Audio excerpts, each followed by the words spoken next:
సూర్యాపేట జిల్లా కోదాడ మండలం వైల సింగారం గ్రామానికి చెందిన తెలగలపల్లి చిలకమ్మలే మహిళ విద్యుత్ షాక్తో మృతి చెందింది.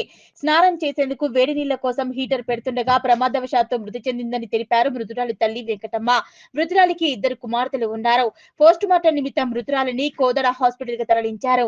మృతురాలి కుటుంబానికి ఎకరన్నర భూమి ఉండగా మొత్తం ఆస్తి బిడ్డల పేరుపై రాయాలని కోరారు మృతురాలి బంధువులు. భూమి మొత్తం ఇచ్చేది లేదని దానిలో అరెకరం కావాలని కోరారు మృతురాలి భర్త సత్యనారాయణ. ఈ పంచాయతీలో మాట పెరిగి సత్యనారాయణను చితకబాదారు మృతురాలి బంధువులు.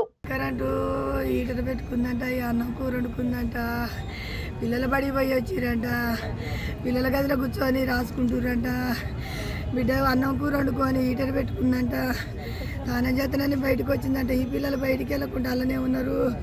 ఆమె కూడా ఎటో పోయిందంట. అయ్యా స్నానం చేద్దామని బయటికి వెళ్ళిందేమో ఇంకా అయ్యేం పట్టుకుందయ్యా, అయ్యేం పట్టుకొని బార్లో పడిందంట. ఆయన వచ్చేసరికి బుజ్జి పడింది ఏందని పిల్లలు పిలిచిందంట. ఓ బుజ్జి అని ఉరికిందంట పిల్లగాళ్ళు, 2 పిల్లలు కూడా. నా బిడ్డ అయ్యో, నా బిడ్డ ఒకటయ్యా, 2 తమ్ములు తోడబుట్టిందయ్యా, 2 తమ్ములు తెచ్చుకుందయ్యా. నా బిడ్డకి 2 బిడ్డలు అమాయకులు అయ్యో, తెలికాల పిల్లలు గారయ్యో,